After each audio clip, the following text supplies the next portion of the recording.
किसान भाइयों बहनों नमस्कार। आप देख रहे हैं दूरदर्शन किसान। हमारे लाइव फोन कार्यक्रम हेलो किसान में आप सभी का स्वागत है। मैं हूं आपके साथ ज्योत्सना टंडन।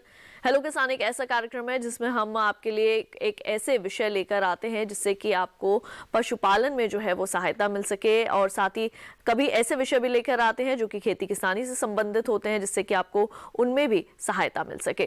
तो आइए सबसे पहले तो आपको ये बता देते हैं कि हमारे आज के कार्यक्रम का क्या विषय रहने वाला है। आज हम बात करने वाले हैं बरसात में पशुओं की देखभाल के बारे में, और साथ ही बात होगी बरसात के ही मौसम में भेड़ों के रखरखाव की।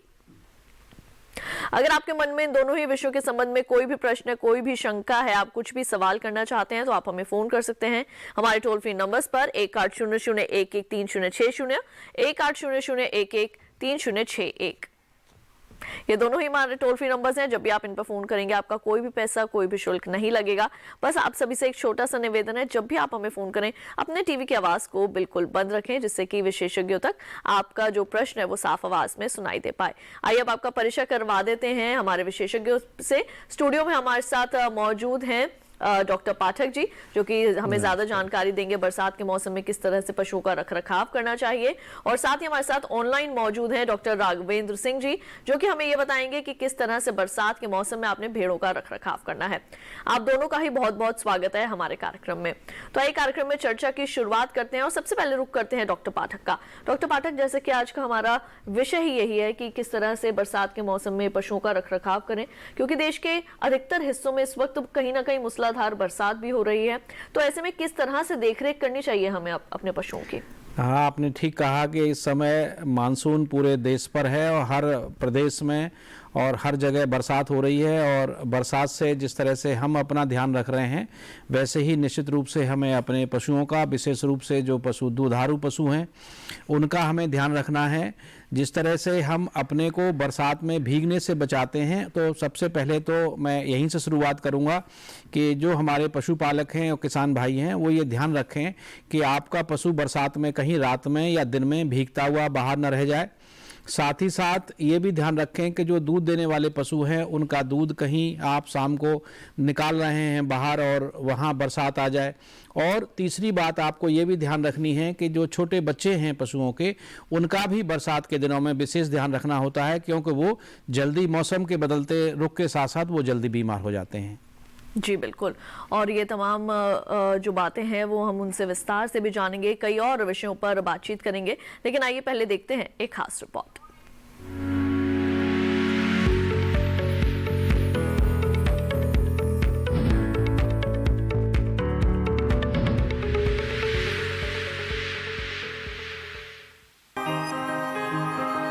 भारत में काफी संख्या में लोग पशुपालन के काम से जुड़े हैं। पशुओं को किसान का धन माना जाता है। गांव में लोगों की आमदनी का एक मुख्य जरिया पशु, खासकर दुधारू पशु होते हैं। 20वीं पशुधन गणना के अनुसार देश में गायों और भैंसों की कुल दुधारू पशुओं की संख्या 125.34 मिलियन थी, जो पिछली गणना की तुलना में 6.0% अधिक है। ग्रामीण इलाकों में लगभग हर घर में पशु जरूर पाले जाते हैं, लेकिन अच्छी आमदनी के लिए पशुओं की उचित देखभाल जरूरी है। खासकर बरसात में पशुओं के रहन सहन और खान-पान पर खास ध्यान देना चाहिए। बरसात का मौसम पशुओं के लिए सबसे ज्यादा घातक माना जाता है। बरसात में पशुओं में गलघोटू व मुंहपका, खुरपका जैसी बीमारी हो सकती है, जिस कारण पशुओं की अचानक मौत भी हो जाती है। इसलिए पशुओं को इन बीमारियों के टीके जरूर लगवाने चाहिए। बरसात में शेड में पानी ना भरने दें और बाड़े की नालियां साफ सुथरी रखें। बाड़े की सतह सूखी और फिसलन वाली नहीं होनी चाहिए। लगातार गीले होने के कारण पशुओं के खुरों में संक्रमण होने की आशंका बढ़ जाती है। इसलिए सप्ताह में 1 या 2 बार लाल दवाई के घोल से पशुओं के खुरों को साफ कर देना चाहिए। ज्यादा नमी के कारण पशु आहार में फफूंद लगने की आशंका रहती है और ऐसा आहार खाने से पशु बीमार हो सकते हैं। इसलिए दुधारू पशुओं के खानपान का भी विशेष ध्यान रखें। पशुओं के बाड़े की छत से पानी ना टपकने दें और बाड़े के आसपास पानी का ठहराव ना होने दें। गंदे पानी में मच्छर और मक्खी पनपते हैं जो पशुओं में बीमारियां फैला सकते हैं। इनकी रोकथाम के लिए केरोसिन का तेल पानी वाले गड्ढों में डाला जा सकता है। पशुओं में बीमारी का कोई भी लक्षण दिखते ही तुरंत पशु चिकित्सक की सलाह लें।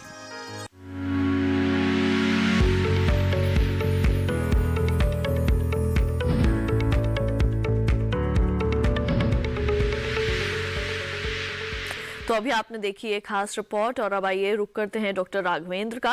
डॉक्टर राघवेंद्र, अब आपसे हम ये जानना चाहेंगे कि आपके साथ आज हम चर्चा करने वाले हैं कि बरसात के मौसम में भेड़ों का किस तरह से रखरखाव करें। तो थोड़ा संक्षेप में बताइए इसके बारे में, कैसे बरसात से भेड़ों को जो है वो बचाया जा सके। सबसे पहले तो आपको सभी लोगों को नमस्कार। भेड़ों के जो देखभाल की बात है बरसात के मौसम में, विशेष तौर से जैसा कि अभी आपने सुना और अन्य जो पशु हैं उनके बारे में उनसे कुछ मिलती जुलती है, क्योंकि भेड़ों को बरसात से बचाए रखने के लिए सबसे जो महत्वपूर्ण बात है वो ये है कि जब बरसात हो रही होती तो क्योंकि उनके ऊन जो है हम लोग वैसे काट देते हैं कि उनकी कटाई हो जाती है, इसके बावजूद भी अगर वो भीग जाते हैं तो उसका असर जो है उनके स्वास्थ्य पर पड़ता है। दूसरे बहुत तरह के जो परजीवी होते हैं उनके उनका उस पे असर हो जाता है और उनको बीमार होने के काफी कुछ लक्षण सामने आने लगते हैं। उस समय कोशिश करनी चाहिए कि जो बाड़े हैं उनका उस वक्त किस तरह से कोई जो छत वगैरह जो शेड वगैरह होते हैं उसके अंदर हों, और अगर भेड़ें अगर मौसम में बाहर हैं तो उसमें भेड़ों के अगर भीगने के साथ साथ अगर भीग जाती हैं उसके बावजूद भी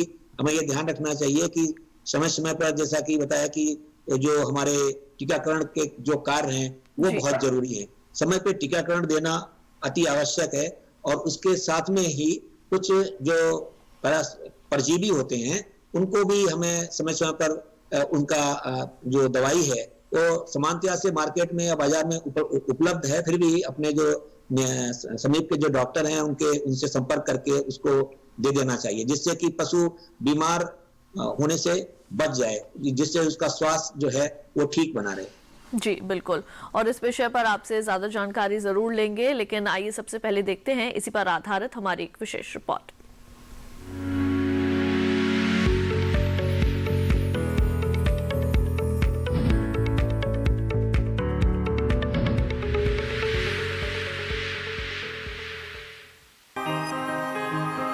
भेड़ पालन कम लागत और ज्यादा आमदनी वाला एक व्यवसाय है।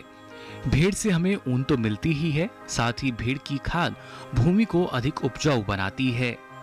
भेड़ का पालन मांस के साथ साथ ऊन, खाद, दूध और चमड़ा जैसे कई उत्पादों के लिए किया जाता है। भेड़ों की कई नस्लें हैं, जैसे गद्दी।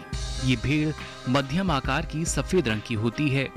इसके अलावा ये लाल भूरे और भूरे काले रंग में भी पाई जाती है। इन भेड़ों से साल में 3 बार तक ऊन ली जा सकती है। इस नस्ल की भेड़ें जम्मू कश्मीर, हिमाचल प्रदेश के रामनगर, उधमपुर, कुल्लू व कांगड़ा घाटियों में और उत्तराखंड के नैनीताल, टिहरी गढ़वाल और चमोली जिले में पाई जाती हैं। इसके अलावा भेड़ की एक किस्म मुजफ्फरनगरी भी है। ये उत्तर प्रदेश के मुजफ्फरनगर, बुलंदशहर, सहारनपुर और मेरठ के साथ साथ हरियाणा के कुछ हिस्सों में भी पाई जाती है। इनकी ऊन सफेद मोटी और खुली हुई होती है। इनके अलावा जालौनी, गुरेज भेड़, पुंछी और मारवाड़ी आदि भी भेड़ की कुछ अन्य नस्लें हैं। नस्ल चाहे कोई भी हो, लेकिन बरसात के मौसम में भेड़ जैसे छोटे पशु की देखभाल जरूरी हो जाती है। बरसात में भेड़ में विभिन्न संक्रामक और गैर संक्रामक रोग फैलते हैं। इससे मांस व दूध उत्पादकता, शारीरिक वृद्धि, ऊन की गुणवत्ता और भेड़ के स्वास्थ्य पर प्रभाव पड़ता है। बारिश के मौसम में परजीवियों की संख्या तेजी से बढ़ती है। आंतरिक परजीवी जैसे पेट के कीड़े और बाहरी परजीवी जैसे जूं, चीचड़ आदि भेड़ का खून चूस लेते हैं। इससे एनीमिया होने पर भेड़ कमजोर हो जाती है। इस मौसम में मच्छरों व मक्खियों की संख्या बढ़ने से भी भेड़ों में मैगॉट वुड यानी घाव में कीड़े पड़ना जैसी बीमारी हो सकती है। बाड़े में गंदगी होने पर भेड़ में खाज खुजली की समस्या भी बढ़ जाती है। इससे भेड़ों में बरसात के बाद मिलने वाली ऊन की गुणवत्ता खराब हो जाती है। बीमार पशु को स्वस्थ पशु से अलग रखें। भेड़ को भारी बारिश और तेज हवा से बचाएं। बाड़े की साफ सफाई का ध्यान रखें। भेड़ के खुर को सड़ने से बचाने के लिए फुटपाथ का उपयोग करें। बारिश का मौसम शुरू होने से पहले ही भेड़ को पेट के आंतरिक कीड़ों की दवाई पिलाएं।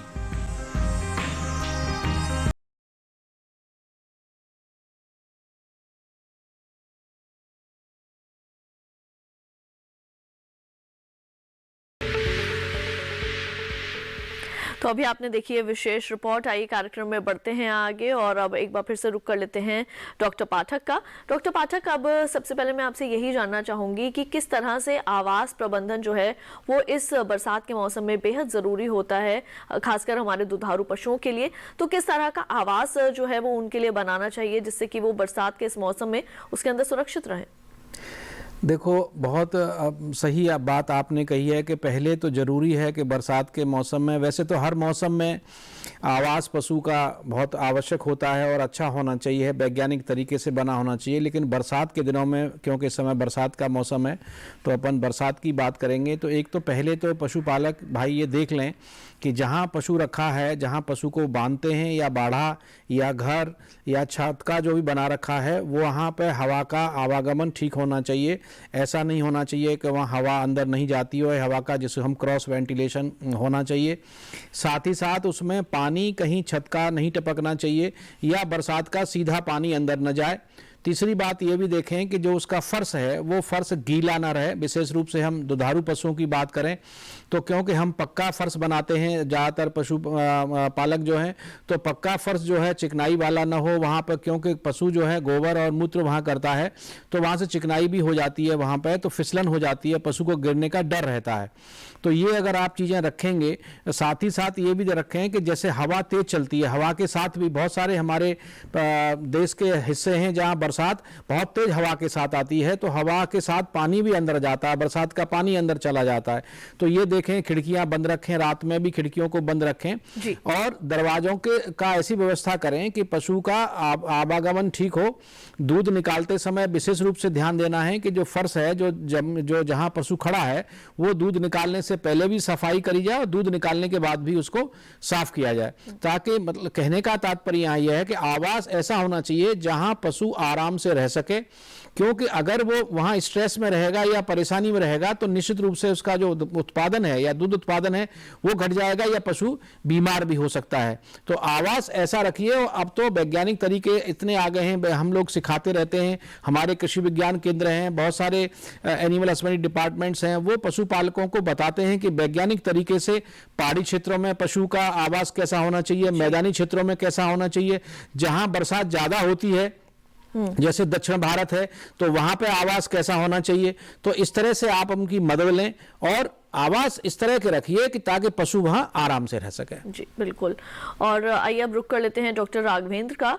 डॉक्टर राघवेंद्र, सबसे पहले तो मैं आपसे यही जानना चाहूंगी कि किस तरह से जो है हमारे कुछ किसान अगर करना चाहते हैं भेड़ पालन तो वो कैसे करें और देश के किन हिस्सों में इसे करना ज्यादा बेहतर रहेगा? हाँ, बहुत अच्छी बात है। भेड़ पालन की जो बात अभी जो हम बात कर रहे हैं कि भेड़ पालन एक ऐसा व्यवसाय है जो देश का सबसे गरीब व्यक्ति है या यूं कहें जिसका खेती भी नहीं है, उन लोगों के लिए व्यवसाय पहले हुआ करता था। लेकिन आज के दिन ये व्यवसाय जो हमारे बड़े किसान हैं वो भी कर रहे हैं, उनको भी ये फायदा हो सकता है। लेकिन हमारा जो पारंपरिक जो भेड़ पालन है वो बहुत ही गांव से शुरू हुआ है और वहां पर अगर भेड़ पालन करना है तो दो बातें बहुत ही सुनिश्चित होनी चाहिए। एक तो नस्ल अच्छी रखनी है, नस्ल के बारे में पता होना चाहिए। क्षेत्रीय जो हमारी नस्लें हैं, अगर आप क्षेत्र वाइज कर रहे हैं तो वहां पे उन वही नस्ल होनी चाहिए।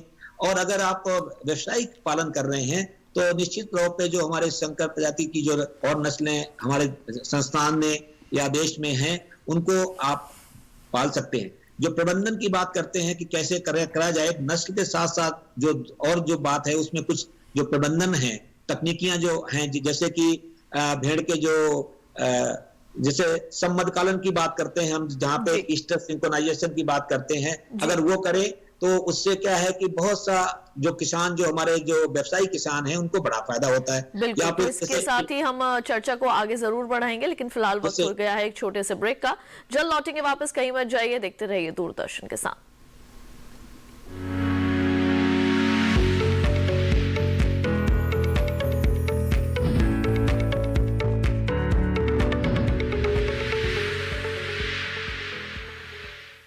अरे भाई, सुना नहीं क्या? केसीसी ने किसानों का जिंदगी बदल दिया है। देश के छोटे किसान 1,60,000 रुपए तक का कर्ज बिना किसी गारंटी को ले पाएंगे। ब्याज खोरों से भी पीछा छुटा। मैं तो जैविक खेती का पूरा सामान मंगा लिया। केसीसी का भी कोई दबाव नहीं है। ब्याज चुकाने के लिए पूरा 1 साल मिलता है। समय पर भुगतान करने पर केवल 4% के सालाना ब्याज पे लोन मिल गया मुझे। अपना आधार कार्ड, लेटेस्ट फोटो और जमीन के कागजात लेके अप्लाई करो बस। और नामांकन भरने के लिए जेब भी ढीली नहीं करनी पड़ी।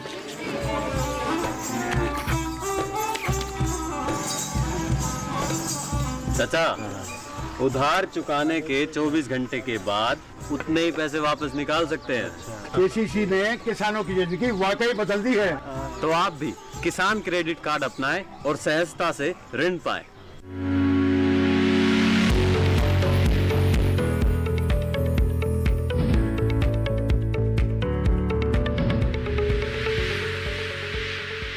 ब्रेक के बाद एक बार फिर आप सभी का स्वागत है हमारे लाइव फोन कार्यक्रम हेलो किसान में, जहां पर आज हम बात कर रहे हैं बरसात के मौसम में पशुओं के रखरखाव की, और साथ ही बात हो रही है कि बरसात के इस मौसम में किस तरह से भेड़ों का आप रखरखाव कर सकते हैं।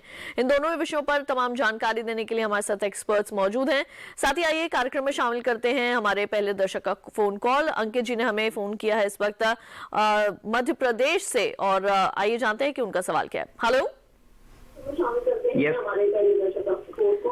जी ने हमें फोन किया है इस वक्त मध्य प्रदेश से, और आइए जानते हैं कि उनका सवाल क्या है। हेलो। हाँ मैडम जी। अंकित जी, सबसे पहले तो आपका बहुत बहुत स्वागत है। चाहूंगी कि आप अपने टीवी की आवाज को बिल्कुल बंद कर दीजिए और उसके बाद आप अपना प्रश्न पूछिए, क्या जानना चाहते हैं। Yes madam.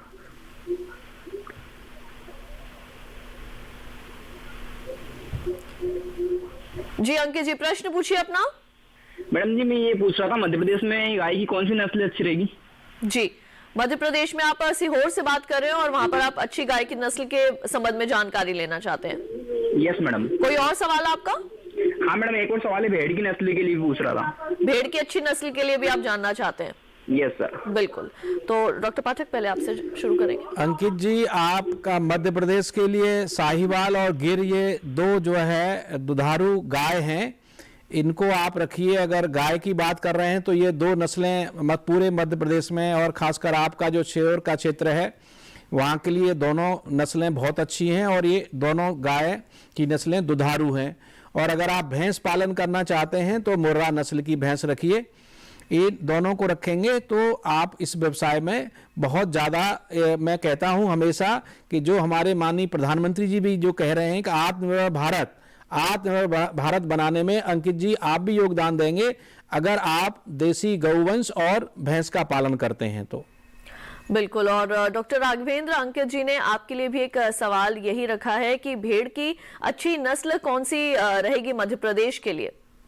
देखिए मैम, ये पहले जैसे मैं बता चुका हूं कि जो क्षेत्रीय नस्लें हैं उनको पालें तो उसके लिए बीमारियों के बचाव में और बहुत से जो रखरखाव है उसमें काफी फायदा रहता है। लेकिन फिर भी मैं एक बात कहूंगा कि अभी जो संस्थान ने एक हमारे अभिशान भेड़ जो हमने अभी एक यहाँ पे विकास किया है, उसका सबसे बड़ा जो फायदा है, अगर लाभ की बात करें, लेकिन उसका व्यवसायीकरण करके उसका पालन करना भी उतना ही जरूरी हो जाता है। नहीं तो अभिशान की जो भेड़ है वो एक से ज्यादा जो बच्चे देती है उसको आप पाल सकते हैं। अन्यथा जो है हमारी मालपुरा, पाटनबाड़ी, जो कि राजस्थान के पास में ही ये मध्य प्रदेश का जो क्षेत्र लगा हुआ है, वो यहाँ से भेड़ें बहुत सारी मंदसौर से आगे भी जाती रहती हैं और वहां से आगे बड़े लंबे जो क्षेत्र है वहां तक जाती हैं। तो कई तरह की जो महाराष्ट्र के लगी हुई जो प्रजाति है उसको भी आप पाल सकते हैं, और यहाँ से अगर चाहें तो ये भेड़ भी पाल सकते हैं। लेकिन संकर प्रजाति में अभिशान जो भेड़ है वो आने वाले समय में जो किसान भाई हैं जो व्यावसायिक रूप से भेड़ पालन करना चाहते हैं उनके लिए बहुत अच्छी रहेगी। उसको हमने बहुत से किसानों को दिया भी है, मध्य प्रदेश में भी कुछ किसानों को दिया उसका देखभाल करने के लिए। तो ये एक नई जो किस्म है, जो प्रजाति जो है विकसित हुई है, इसको आने वाले समय में कुछ किसान भाई चाहें तो इसको संपर्क भी कर सकते हैं इससे। जी राघवेंद्र जी, वहीं आपसे मैं ये जानना चाहूंगी इस वक्त कि अगर कोई भेड़ पालन जो है वो शुरू करना चाहता है तो शुरुआत में कितनी उनको भेड़ें रखनी चाहिए, कितना खर्च आता है, कितनी लागत लगती है इसमें? ठीक बात है, अगर कोई व्यक्ति 25 से 30 भेड़ चाहता है रखना तो उसको कम से कम एक या दो जो है मेढ़े रखने ही पड़ेंगे, जो मेढ़े रखने पड़ते हैं एक साथ में रखने पड़ेंगे। तो उसकी जो कास्ट है या जो उसका जो खर्च है वो ये कह लें कि अगर 7 लगते हैं लगातार तो उनका जो एक भेड़ की कीमत लगभग 8 से 10,000 रुपए है करीब। तो अगर 25 से शुरू करें, कम से कम मैं बात करूं, अगर आपके पास खेत हैं तो आप शुरू करें, ज्यादा से शुरू करें, 50 से शुरू करें, तो 25 भेड़े से शुरू करें तो उसका आप रखरखाव बड़े आराम से कर सकते हैं। उसके लिए लगभग लाख रुपए भी अगर चाहें तो लाख रुपए से भेड़ों का व्यवसाय शुरू किया जा सकता है। और उसके जो खान पान की जो व्यवस्था है, जो खान पान की हम बात करना चाहते हैं, उसमें भी कम से कम लागत में आप चाहें तो अपने तरफ से बिना कोई खर्च किए हुए भी आप जो रेंज लैंड है जो हमारे गांव किसान की होती है उसका उपयोग करके भी आप भेड़ पालन कर सकते हैं। इसके बावजूद कि अगर व्यावसायिक भेड़ पालन करना चाहते हैं तो निश्चित तौर पर कि आपको कि उसका जो पोषण है और जो दवाइयों का खर्च है और जो उसके और प्रबंधन है साथ में जुड़े हुए, जिसमें कि जो मैन पावर लगती है, उनका सबका जो खर्च है वो भेड़ के साथ में जोड़ के देखना पड़ेगा। तो वो लगभग 1 लाख रुपए से आप शुरू कर सकते हैं, बड़े आराम से भेड़ पालन शुरू कर सकते हैं। जी बिल्कुल। और इसके साथ हमारे अगले दर्शक जो हैं वो भगवंत सिंह जी गुर्जर जी हमारे साथ मौजूद हैं फोन लाइन पर इस वक्त मध्य प्रदेश से। आइए उनका सवाल शामिल करें। हेलो। हाँ जी जी, आपका बहुत बहुत स्वागत है कार्यक्रम में। अपना सवाल पूछिए, क्या जानना चाहेंगे आप? जी, सबसे पहले आप नमस्कार मैडम। नमस्कार सर। मैडम मैं ये जानना चाहता हूँ विशेषज्ञ से, डॉक्टर साहब से, कि मेरे पास में एक हीपर बफेलो मुर्रा की कटड़ी है जी। तो वो जैसे उसकी एज हो गई है तकरीबन 4 साल, हाँ 4 साल की हो गई है। बाकी अभी जो वो डिस्चार्ज जो गिरा रही है तो वो पीलेपन के गिरा रही है, तो उसमें क्या बच्चादानी इन्फेक्शन है क्या कुछ? तो मैं सर से जानना चाहता हूँ उसके हीट पे आने के लिए क्या करूँ मैं उसके? जी बिल्कुल। जी डॉक्टर पाठक। भगवान सिंह जी, आपकी जो समस्या है भैंस की वो वास्तव में 4 साल की हो गई है। अब ये समस्या नहीं रहनी चाहिए और साथ में अब तक वो ज्ञावन होके और बच्चा देके और दूध उत्पादन में आ जानी चाहिए। तो मैं आपको सलाह ये दूंगा कि हो सकता है 2 बातें इसमें हो सकती हैं। एक तो जैसे अभी आपने स्वयं ही कहा कि उसके अंदर जो बच्चेदानी में कहीं कोई संक्रमण हो गया हो या कोई इन्फेक्शन हो अंदर, साथ ही साथ कोई मिनरल डेफिशिएंसी भी हो सकती है, हार्मोनल डेफिशिएंसी भी हो सकती है। तो इसके लिए आपके जहां नज़दीक आप रहते हैं, आपके पास में कोई वेटनरी हॉस्पिटल होगा तो वहां आप जाएं और अपनी भैंस को दिखाएं और उसका पूरा परीक्षण, उसका खून का टेस्ट और उसके गोबर का टेस्ट, कहीं पेट में कीड़े तो नहीं है, इसके अलावा खून में कीड़े तो नहीं है या और कोई बीमारी तो नहीं है, इसका जब पूरा परीक्षण उसके खासकर उसके जो जननांग है उनका परीक्षण करके ही आपको ये इसका जो निदान है वो मिलेगा। लेकिन आप अब देर न करें, उसको किसी अच्छे पशु चिकित्सक को जरूर दिखाएं। जी डॉक्टर पाठक, इसी के साथ मैं ये जोड़ना चाहूंगी सवाल कि बरसात के मौसम में जो है वो हमें अपने पशुओं को किस तरह का आहार देना चाहिए और किस तरह से आहार की जो है वो साफ सफाई रखनी चाहिए, क्योंकि जैसे कि अभी हम लगातार बात कर रहे हैं कहीं ना कहीं संक्रमण जो है वो पशुओं में हो जाता है जिसकी वजह से दुग्ध उत्पादन पर भी फर्क पड़ता है। जी हाँ, अब जो हम पशु प्रबंधन की बात करते हैं तो आहार के अब जो पशु के का जो मेंटेनेंस है या पशु प्रबंधन के ऊपर 70% खर्चा जो है उसके आहार का होता है। तो आहार की बहुत इंपॉर्टेंस है, क्योंकि जितना अच्छा आहार, जितना आप न्यूट्रिशियस उसको फीड फॉडर देंगे, उतना ही जो है आपको उत्पादन अपनी गाय या भैंस से मिलेगा, दुधारू पशु से मिलेगा। तो बरसात के दिनों में 2-3 बातें ध्यान रखनी होती हैं। एक तो यह है कि अभी हरा चारा बहुत हो रहा है, क्योंकि चारों तरफ बरसात हो रही है, हरा चारा काफी हो रहा है, तो और हरी घास भी खूब हो रही है। तो एक तो क्या है कि पशु क्या है आपद-धापक में ज्यादा कभी कभी हरी घास खा लेता है, तो एक तो ये ध्यान रखना है आपको। साथ ही साथ पशु को चराने समय जो किसान भाई हैं, पशुपालक हैं, वो नदी के किनारे ले जाते हैं या तालाबों किनारे ले जाते हैं और वहाँ पर हरी घास होती है अच्छी चरने के लिए, सोचते हैं कि हमारा पशु ज़्यादा घास खा लेगा तो ज़्यादा दूध देगा, तो वहाँ पर आपको वहाँ नहीं ले जाना है, क्योंकि वो जो पौंड है या जहाँ पानी भरा हुआ है या जहाँ नदी गुजर रही है वहाँ पर बहुत सारे घोंगे होते हैं और घोंगों से आहार के थ्रू, उनके जो चारा है उनके थ्रू बहुत सारे संक्रमण हो जाते हैं, पेट के कीड़े, और वहाँ पे घोंगे जो हैं बहुत सारे पशुओं के पेट के कीड़ों के इंटरमीडिएट होस्ट के रूप में काम करते हैं। तो एक तो आपको ध्यान रखना है। रोकना चाहूंगी, हमारे एक दर्शक फोन लाइन पर जुड़ गए हैं, आइए पहले उनका सवाल शामिल कर लेते हैं। पानीपत हरियाणा से हमें कॉल किया इन्होंने। हेलो हेलो हेलो जी नमस्कार ब्रिजपाल जी, आपका बहुत बहुत स्वागत है कार्यक्रम में। अपना सवाल कीजिए, क्या जानना चाहेंगे? मैम डॉक्टर साहब से ये पूछना, जैसे एक बार पहले भैंस ठीक भी आई है और अगले दांत में वो अबॉर्शन हो जाता है, उसको मतलब जी ब्रुसेलोसिस हो जाता है, ये मतलब इसके बचाव के लिए क्या करना चाहिए? बिल्कुल डॉक्टर ब्रजपाल जी, पशुओं में विशेष रूप से भैंसों में ब्रुसेलोसिस की बड़ी भारी समस्या है और आजकल अब तो सरकार ने इसके कंट्रोल के लिए प्रोग्राम भी चालू किया है, लेकिन एक बार अगर भैंस में ये इन्फेक्शन हो जाता है तो उसका दोबारा ठीक होना बड़ा मुश्किल होता है। आपको अन्य पशुओं से बचाना पड़ेगा, क्योंकि ये जो संक्रमण है जो ब्रुसेलोसिस का है वो एक पशु से दूसरे पशुओं में भी चला जाता है, यहाँ तक कि जो इसको इलाज करते हैं उनके डॉक्टरों को, वेटरनरी डॉक्टर को भी हो जाता है।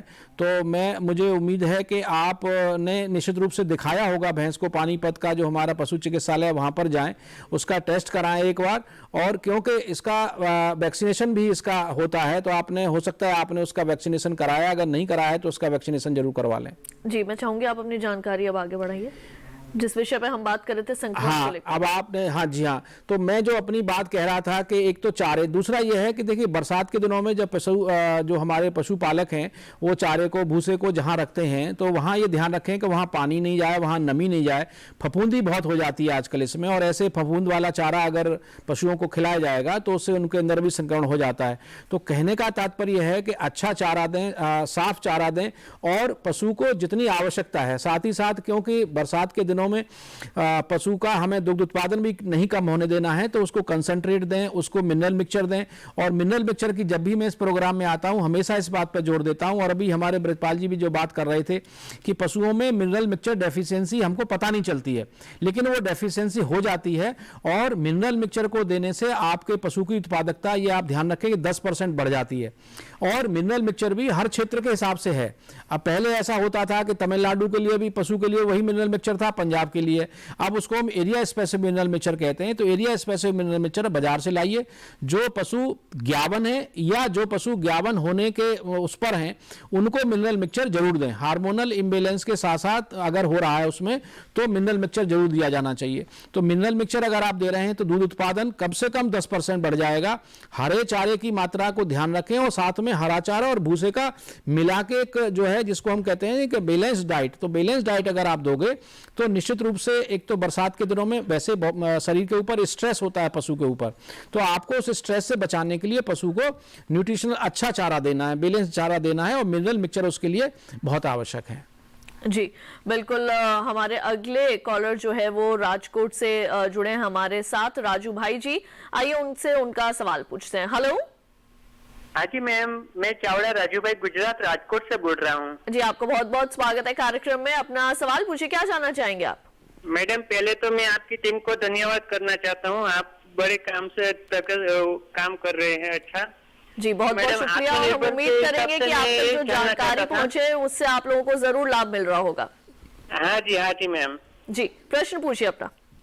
मैडम मुझे एक पशुपालन में आगे बढ़ना है, तो मैं दुकान चला रहा हूँ राजकोट में, तो पशुपालन भी करना है, तो मैं पहले क्या करूँ, मुझे लोन मिले या पशु कहाँ से मिले, और कौन सी नस्ल की पशु में रखूँ, गाय या भैंस?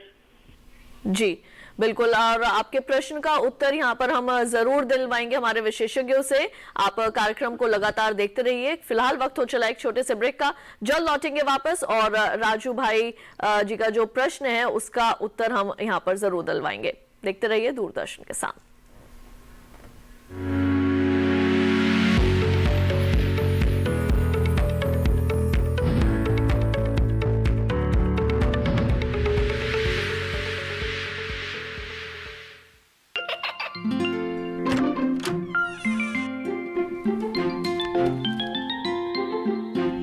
हो रहा है? काशवी, इतने कम मार्क्स? काशू, बेटा पढ़ा करो, पढ़ोगी नहीं तो आगे कैसे बढ़ोगी? मम्मा, मैं भी तो आपसे यही कहना चाहती हूँ, पढ़ा करो। आप पढ़ोगे नहीं तो आगे कैसे बढ़ोगे? मतलब? वो देखो, सिर्फ बैग पर छपा ऑर्गेनिक नहीं, ऑर्गेनिक का निशान पहचानिए। पीजीएस ऑर्गेनिक का ये लोगो उन किसानों की पहचान है जो आज भी परंपरागत विधि से रसायन मुक्त खेती कर आपके लिए शुद्ध फसल उपजा रहे हैं। अब समझे मम्मा, अगर मैं प्योर ऑर्गेनिक फूड नहीं खाऊंगी तो अच्छे मार्क्स कहाँ से लाऊंगी? अच्छा बच्चों, जैविक खेती की इस मुहिम को आगे बढ़ाइए, शुद्ध ऑर्गेनिक अपनाइए।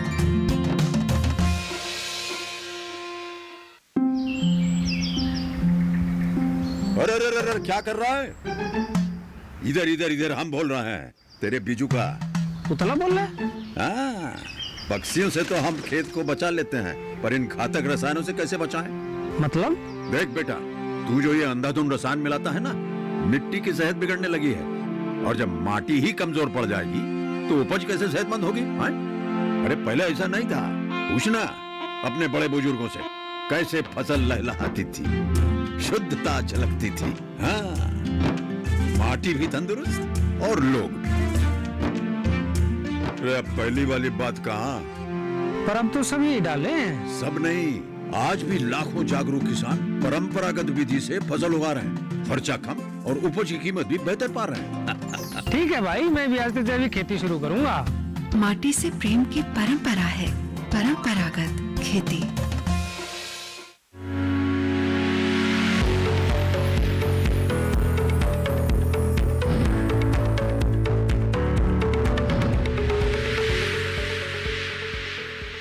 ब्रेक के बाद एक बार फिर आप सभी का स्वागत है हमारे लाइव फोन कार्यक्रम हेलो किसान में, जहां पर आज हम बात कर रहे हैं बरसात के मौसम में पशुओं के रखरखाव की, और साथ ही बात हो रही है कि बरसात के मौसम में किस तरह से भेड़ों का जो है वो रखरखाव किया जाए। ब्रेक पर जाने से पहले चावड़ा राजू भाई जी ने हमें राजकोट गुजरात से फोन किया था और वो जानना चाहते थे किस तरह से पशुपालन के क्षेत्र में आगे बढ़ सकते हैं। डॉक्टर पाठक क्या बताना चाहेंगे?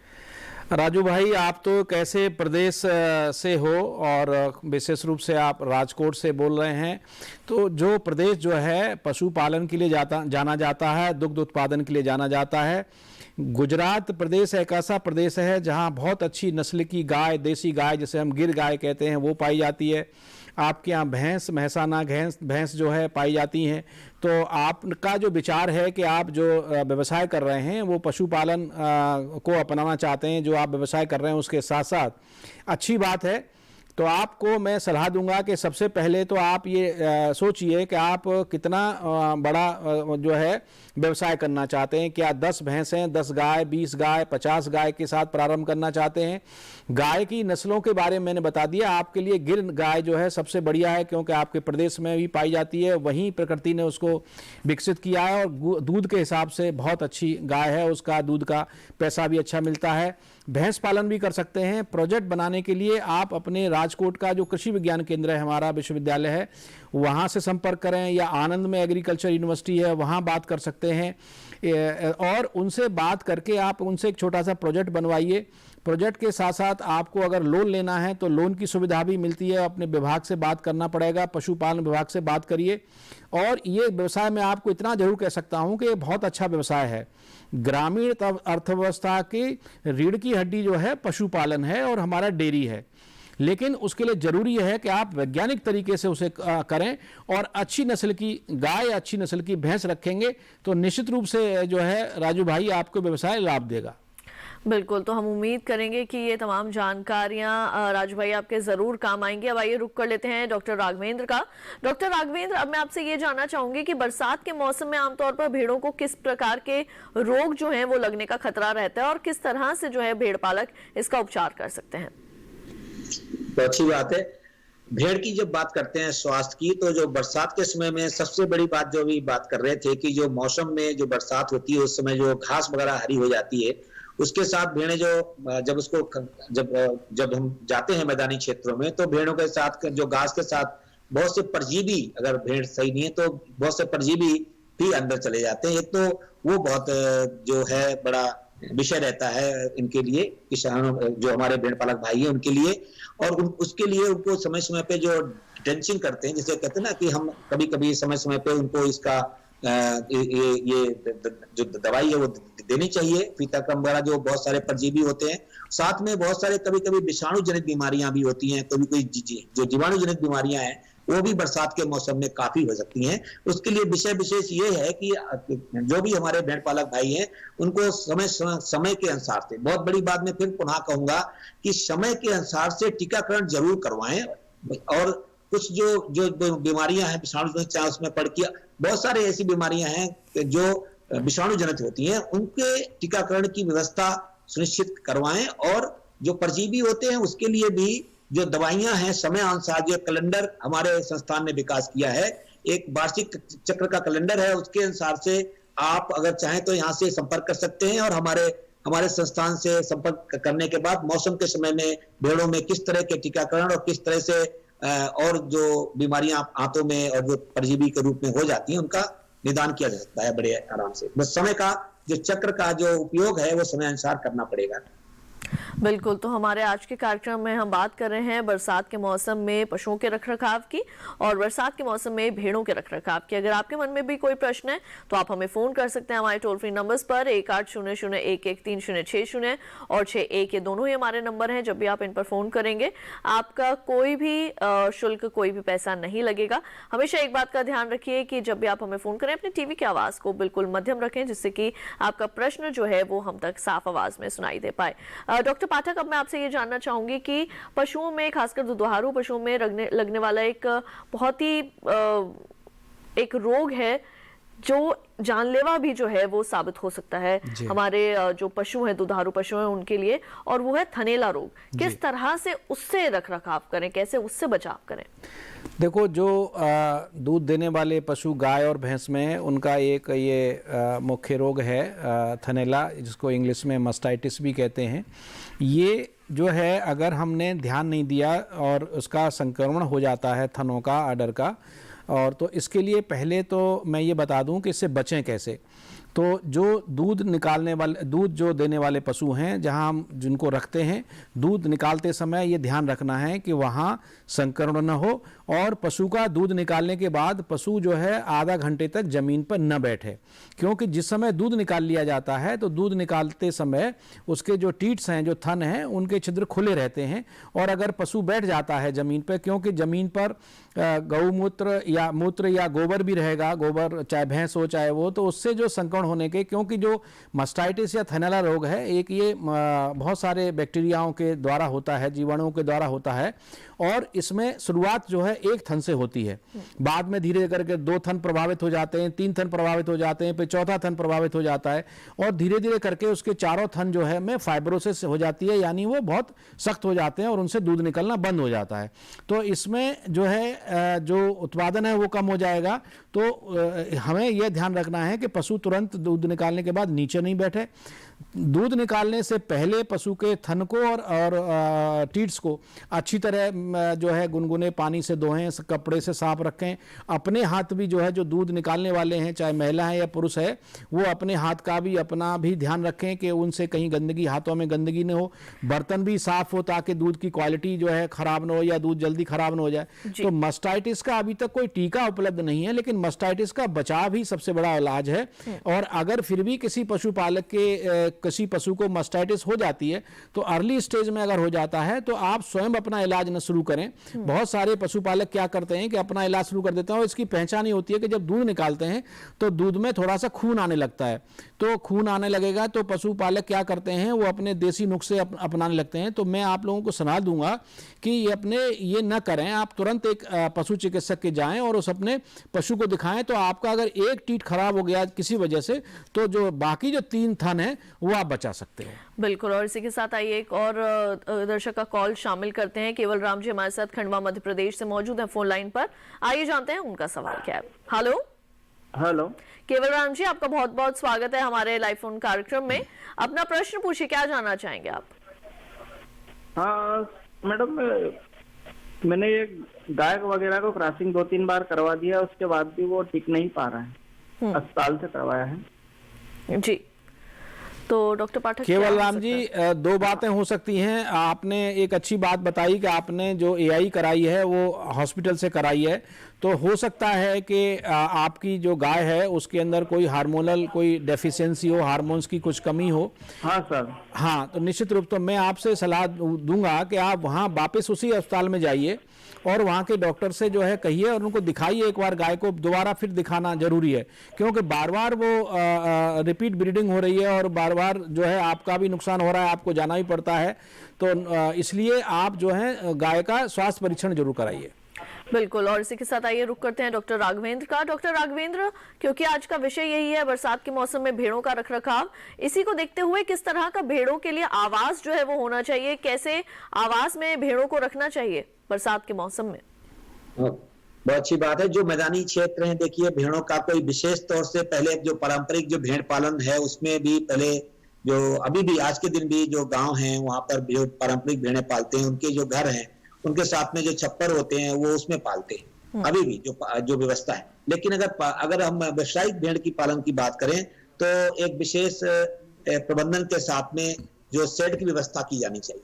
जो शेड हैं, जो छप्पर होते हैं वो टीन के भी आ गए, ऐसे टीन भी आ गई हैं जो कि गर्म कम होती हैं। अगर मौसम आजकल का है जिससे कि इसमें जैसे ह्यूमिडिटी ज्यादा होती है और बरसात भी होने के ज्यादा वो चांस रहते हैं, तो उस समय भेड़ के लिए छप्पर या छत जो होना वो जरूरी है कि कम से कम जब अगर वो आपके बाड़े में आ गई है तो उसके लिए इस तरह का छप्पर की व्यवस्था होनी चाहिए। अगर जो किसान है, अगर वो पारंपरिक किसान है तो निश्चित तौर पर उसके पास लकड़ी से जो आच्छादित जो छप्पर है वो ज्यादा अच्छे और सरल और मैं कहूंगा कि कम लागत के हैं, वो उसको अपना सकता है। लेकिन जो हमारे किसान जो भेड़ पालक भाई हैं जिनके पास भेड़ व्यवसायिक रूप में उनके पालन कर रहे हैं, उनके पास अपने खेत हैं और उसमें वो अच्छी तरह से इसका प्रबंधन कर। लेकिन जो पहाड़ी क्षेत्र हैं वहां पर भी अभी जो व्यवसायिक भेड़ पालन है उसमें तो उनके पास भी छत की व्यवस्था होती है। ऐसे ही देश के विभिन्न जो भाग हैं, अगर उसमें भेड़ों की बात करें तो भेड़ ज्यादातर समय मैदानी क्षेत्र में रहती हैं और जब वो बाड़े में आती हैं तो बाड़े में जरूर जो छत का प्रबंधन वहां के सुविधा अनुसार जो क्षेत्रीय जो आवास की व्यवस्था है, लकड़ी की साथ में कुछ जो वहाँ के पारंपरिक जो तंतु हैं जो खेती के जो बच जाते हैं उसके माध्यम से जो लोग चाहते हैं, चाहे वो हमारा क्षेत्र हो, चाहे दक्षिण भारत हो, चाहे ये उत्तर भारत हो, चाहे आप पहाड़ी क्षेत्र की बात करें, सभी जगहों पे जो पारंपरिक खेत के साथ जो अवशेष बचते हैं अपने फसलों के, उसके माध्यम से जो छप्पर बनाए जाते हैं वही अच्छे रहते हैं और उनका छप्पर जरूर होना चाहिए जिससे कि जब बाड़े में हो तो वो अवस्था अनुसार उसके अंदर रहें। जी, जैसे कि हम इनके आहार की बात करते हैं, जो भेड़ पालक जो होते हैं वो उनको खुले मैदान में ले जाते हैं चराने के लिए, लेकिन क्या इसके अलावा कुछ और तरीके का आहार भी क्या भेड़ों को दिया जा सकता है? बहुत अच्छी बात है ये। मैं पहले भी कहा कि जो पारंपरिक भेड़ पालन समानतया हमारे देश में विकसित है, लेकिन व्यावसायिक भेड़ पालन में बिल्कुल आप सही कह रहे हैं कि उस समय उन भेड़ों को जब आप ये व्यवस्था नहीं होती है, जैसे खेत और रेंज लैंड और जो हमारे पास जो चारागाह है वो नहीं है, उस समय जो है भेड़ पालक उसको जो आजकल बहुत तरह के जो वहाँ के क्षेत्रीय जो चारे हैं उनको हम क्या करते हैं मिक्स करके आपस में और एक पैलेट के रूप में जो चारा है उसको उपलब्ध कराया जाता है। उस चारे में अच्छी बात ये होती है कि उसमें सभी प्रकार के लवण जो मिक्सचर की बात कहते हैं वो भी होते हैं और उसके साथ में जो और भी जैसे कि इसमें केक और डालने के बाद जो चारे की जो कहते हैं संपूर्ण आहार बनाया जा रहा है और बहुत जगह पे बड़े आराम से हर प्रांत में ये मिल रहा है।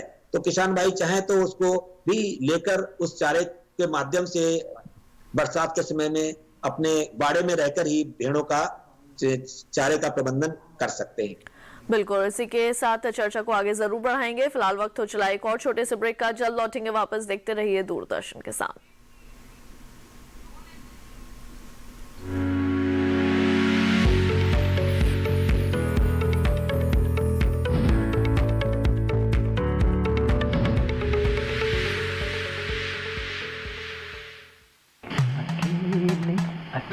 अरे वाह भैया, अकेले अकेले।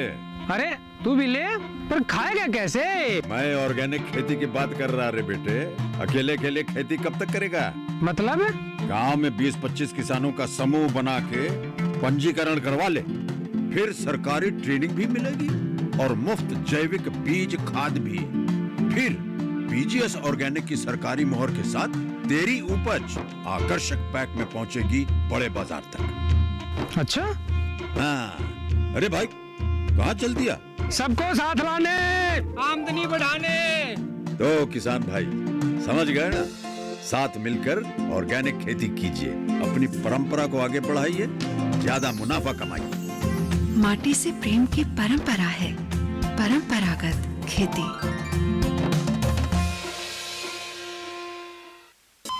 अरे सुन तो। मुझे क्या सुनाना चाहते हो? जो सुनाओ मेरी सौतन को। किसको? अरे वही तुम्हारा मोबाइल फोन जिससे सुबह शाम दिन रात चिपके रहते थे और कहते थे किसान कॉल सेंटर से बातें हो रही हैं। अच्छा ये बात है। हाँ क्यों, क्या हुआ? अब बात नहीं होती क्या? अब तो झट से बात हो जाती है। ऐसा क्या? हाँ, अब तो ज्यादा लाइनें और खास तकनीक के कारण खेती के माहिरों से तुरंत बात हो जाती है। और अगर कभी लाइन व्यस्त हो तो अपनी समस्या फोन पर रिकॉर्ड करा दो, वहाँ से फोन आ जाता है और समस्या की हल का मैसेज भी आ जाता है। ये देखो आ गया। अरे वाह, इसका मतलब इंतजार की घड़ी अब खत्म। हाँ।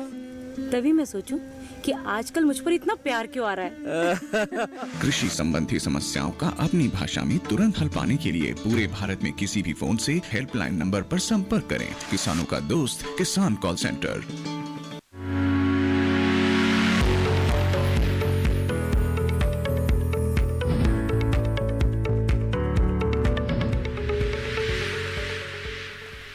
ब्रेक के बाद एक बार फिर आप सभी का स्वागत है हमारा लाइव फोन कार्यक्रम हेलो किसान में, जहां पर आज हम बात कर रहे हैं बरसात के मौसम में पशुपालन की, और साथ ही बात हो रही है बरसात के मौसम में किस तरह से आप भेड़ पालन कर सकते हैं।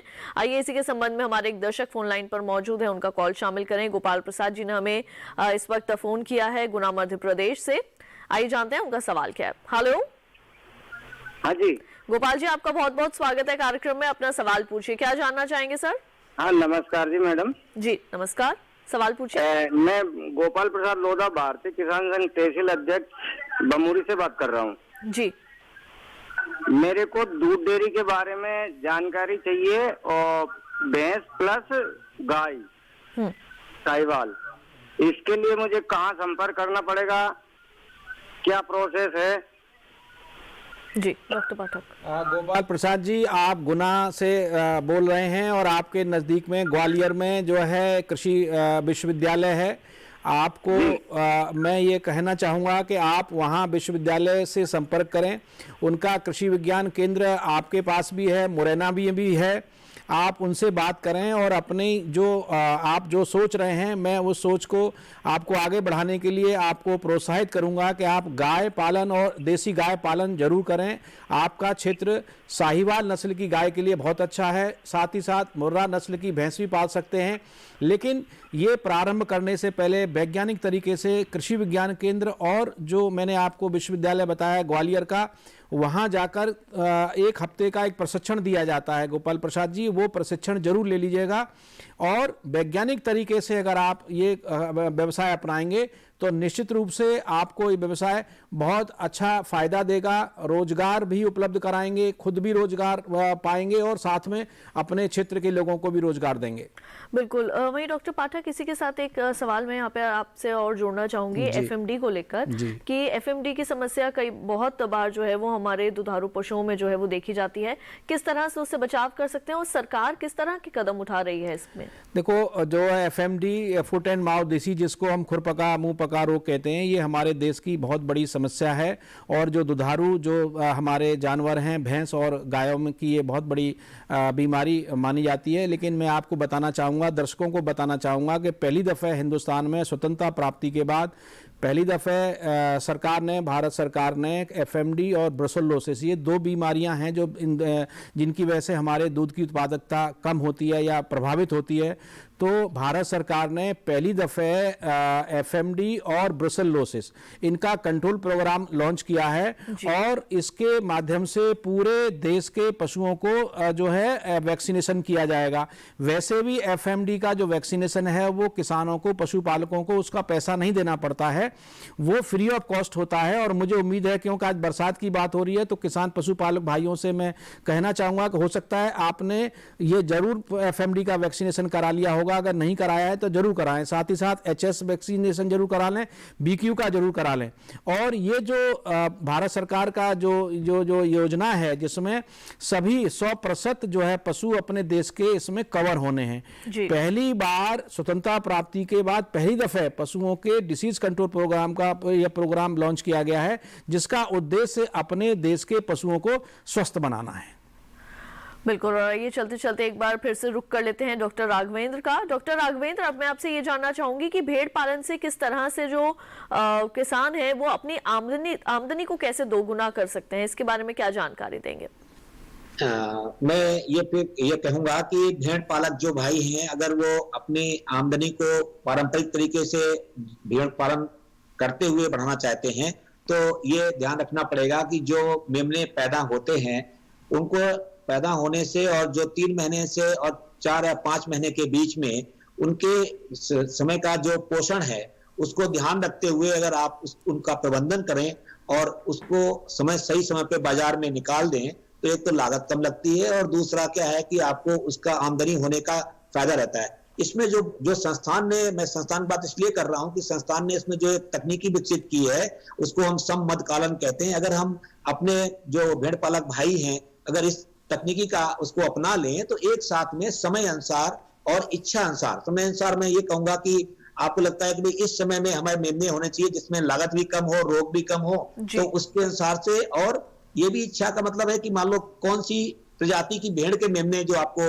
अच्छे हो सकते हैं उसको लेते हुए जो ईस्टर सिंक्रोनाइजेशन और आर्टिफिशियल इंसेमिनेशन के माध्यम से ये भेड़ पालक भाई उस समय अनुसार एक साथ मेमनों को लेके और उनका पालन और प्रबंधन दोनों बड़े आराम से कम लागत में कर सकते हैं और उसको बाजार में अच्छे भाव से बेच सकते हैं। और ये एक तरीका है, इसके अलावा और भी बहुत कई तरीके हैं। बिल्कुल। इसके साथ ही आप दोनों का बहुत बहुत शुक्रिया, आप लोगों ने इतना समय दिया और इतनी अहम जानकारी जो है वो हमारे किसानों तक पहुंचाई। आप दोनों का बहुत बहुत धन्यवाद। नमस्कार। तो किसान भाइयों बहनों, आज हमने चर्चा की किस तरह से बरसात के मौसम में आप पशुओं का और भेड़ों का जो है वो रखरखाव कर सकते हैं। अब आइए आपको बता दें कि हमारा अगला विषय यानी कल का विषय क्या होने वाला है। कल का विषय होगा उड़द मूंग की देखभाल और साथ ही हम बात करेंगे मशरूम की खेती की। इन दोनों विषयों के संबंध में अगर आप पहले से कोई प्रश्न भेजना चाहते हैं तो ईमेल आईडी नोट करें। हमारा ईमेल आईडी है hellokisan2015@gmail.com। फेसबुक के जरिए अगर आप जुड़ना चाहते हैं तो फेसबुक पर जाएं और हिंदी में टाइप करें हेलो किसान, वहां भी आप अपने प्रश्न हमें लिख सकते हैं। दूरदर्शन किसान का कॉल सेंटर नंबर आप सभी जानते हैं 1800-113-0600। सोमवार से शनिवार सुबह 6 बजे से रात 10 बजे तक ये नंबर आपके लिए उपलब्ध रहता है। यहाँ भी आप अपने प्रश्न रिकॉर्ड करवा सकते हैं। तो हमारे आज के हेलो किसान कार्यक्रम के इस अंक में बस इतना ही। अगली बार फिर आप सभी से होगी मुलाकात, तब तक के लिए मुझे दीजिए इजाजत। आप देखते रहिए दूरदर्शन किसान। नमस्कार।